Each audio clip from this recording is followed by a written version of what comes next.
Microsoft એક્સેલમાં મિત્રો આજે આપણે જ્યારે કોઈ પણ હોમ લોન, કાર લોન કે બાઇક લોન બેંકમાંથી લેતા હોય તો તેમના વ્યાજની ગણતરી કઈ રીતે કરવી, બેંક કઈ રીતે કાઉન્ટિંગ કરે છે તેના વિશે આ વિડીયોમાં મિત્રો શીખીશું.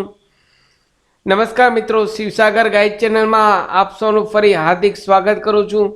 અહીં મિત્રો આજનો ટોપિક સુપર છે, તો મારો વિડીયો મિત્રો કમ્પ્લીટ જોશો તો જ આપને આ ટોપિક સમજાશે. બધા માટે ઉપયોગી છે. જ્યારે આપણે હોમ લોન લેતા હોય, કાર લોન લેતા હોય અથવા તો બાઇકની લોન લઈ ત્યારે બેંક કઈ રીતે વ્યાજની ગણતરી કરે છે તેનું સિમ્પલ ઉદાહરણ અહીં લઈ તેમના એક્સેલના ફોર્મ્યુલા દ્વારા આસાનીથી આપ ઘેર બેઠા કેલ્ક્યુલેશન્સ કરી શકો એટલી ઇઝી ભાષામાં આપને બતાવવા જઈ રહ્યો છું. તો અહીં એક્ઝામ્પલ મિત્રો, 1 લાખની લોન 9% લેખે 20 વર્ષનું આપણે વ્યાજની ગણતરી કરવાની છે. 1 લાખની લોન લીધી છે 9% લેખે 20 વર્ષની. તો અહીં તેના માટે 3 ફંક્શન આવે છે એક્સેલમાં: પીએમટી, આઈપીએમટી, પીપીએમટી. એટલે કે અહીં દર મહિને બેંકમાં કેટલા ડિપોઝિટ કરાવવા પડે પૈસા, ઇન્ટરેસ્ટ કેટલું કાઉન્ટ થાય 1 લાખ રૂપિયા ઉપર, અને પ્રિન્સિપલ એમાઉન્ટ કેટલી ભરવામાં આવે. તો અહીં તેમનું સિન્ટેક્સ આપણે જોઈએ તો અહીં ઇઝ ઇક્વલ ટુ કરવાનું છે, પીએમટી ટાઈપ કરવાનું છે, પીએમટી ટાઈપ કરી બ્રેકેટ ઓપન કરશો. હવે અહીં વ્યાજ આપણે જોઈએ તો 9% એટલે આખા વર્ષ યરલી કહેવાય. અહીં B5 ડિવાઇડેડ બાય 12 એટલે કે વર્ષને મહિનામાં કન્વર્ટ કરવા માટે 12થી ગુણાકાર કરવો પડે. ત્યારબાદ અહીં 20 વર્ષ જેમને આપણે અહીં મંથમાં કન્વર્ટ કરવા માટે ગુણ્યા 12 કરશું. મંથલી કન્વર્ટ કરવા માટે ગુણ્યા 12 કરશું, કોમા માઇનસ જે લોન એમાઉન્ટ છે એટલે કે તેમનું સેલ એડ્રેસ B4 છે તો અહીં -B4 કરીશ અને જેવું એન્ટર આપીશ એટલે અહીં મિત્રો 899 રૂપિયા અને 0.73 રૂપીસ દર મહિને આપણે જમા કરાવવા પડે. અહીં કરન્સી બાય ડિફોલ્ટ ડોલર લેશે તો અહીં ઉપર જનરલ ઓપ્શન આપેલ છે તેના પર ક્લિક કરશો એટલે તે રૂપીસમાં કન્વર્ટ થઈ જશે. હવે ઇન્ક્રીઝ ડિક્રીઝ ડેસિમલ આપ સૌ બધા જાણો છો, તેનો વિડીયો મેં ઓલરેડી ચેનલ પર મૂકેલ છે. તો અહીં 899 રૂપિયા આપ અહીં દર મહિને જમા કરાવવા પડે. 1 લાખની 9% લેખે 20 વર્ષનું આપણે વ્યાજ ગણીએ તો 899 રૂપિયાને 73 પૈસા થાય.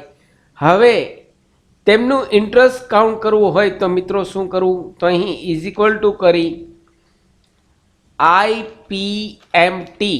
આઈપીએમટી સિન્ટેક્સ મિત્રો ખાસ જોજો, આઈપીએમટી. ત્યારબાદ અહીં B5 અને ડિવાઇડેડ બાય 12 જે આપણે શીખી ગયા કે વર્ષને 12 મહિનામાં કન્વર્ટ કરવા માટે 12થી ડિવાઈડ કરવા પડે. ત્યારબાદ અહીં 1 મહિનાનું વ્યાજ આપણે કાઉન્ટિંગ કરવું છે એટલે અહીં 1 ટાઈપ કરીશ. ત્યારબાદ કોમા યરને મહિનામાં કન્વર્ટ કરવા માટે અહીં B6 × 12 એટલે કે 12થી ગુણાકાર કરશું, કોમા -B4 બ્રેકેટ ક્લોઝ કરીશ અને એન્ટર આપીશ એટલે જોયું મિત્રો અહીં 750 આવી ગયા. અહીં બાય ડિફોલ્ટ ડોલર આવશે તે અહીં જનરલ કરશો એટલે ડોલરની સાઇન નીકળી જશે. 750 રૂપિયા મિત્રો વ્યાજ ભરવું પડે છે. 1 લાખ રૂપિયાની 9% લેખે 20 વર્ષની આપણે લોન લઈએ તો 899 હપ્તામાં 750 તો વ્યાજ જાય છે મિત્રો. હવે તેમની મૂળ રકમ કેટલી દર મહિને ભરીએ તો અહીં તે પણ ગણતરી બતાવું. Is equal to PPMT bracket open કરીશ. ત્યારબાદ B5 ડિવાઇડેડ બાય 12, ત્યારબાદ 1 મહિનાનું, comma B6 × 12, comma -B4 bracket close. Enter આપીશ એટલે અહીં 149 રૂપિયા મિત્રો મૂળ રકમ થઈ. 149 રૂપિયા મૂળ રકમ આપણું જે રકમ કહેવાય પ્રિન્સિપલ એમાઉન્ટ તે થયું. 750 વ્યાજ થયું, તે બંને પ્લસ કરો એટલે 899 રૂપિયા મિત્રો આપણે દર મહિને બેંકમાં ભરવા પડે. આ વિડીયો મિત્રો આપ વારંવાર જોશો જેથી આપને આ એક્સેલનો ફોર્મ્યુલા આસાનીથી સમજાઈ જશે. આપને કંઈ ડાઉટ્સ હોય તો મને કોમેન્ટ્સ બોક્સમાં જરૂરથી જણાવશો. આશા રાખું છું આપને આ વિડીયો ગમ્યો હશે. આપને આ વિડીયો ગમ્યો હોય તો લાઈક કરશો. મેક્સિમમ આપના વોટ્સઅપ ગ્રુપમાં, ફેસબુકમાં આ વિડીયોની લિંક વધુને વધુ શેર કરશો. નવા હો તો અમારી ચેનલને સબસ્ક્રાઈબ કરવાનું ભૂલશો નહીં. ફરી મળું છું નવા વિડીયોમાં નવા ટોપિક સાથે. ત્યાં સુધી મિત્રો જય હિન્દ, જય ભારત.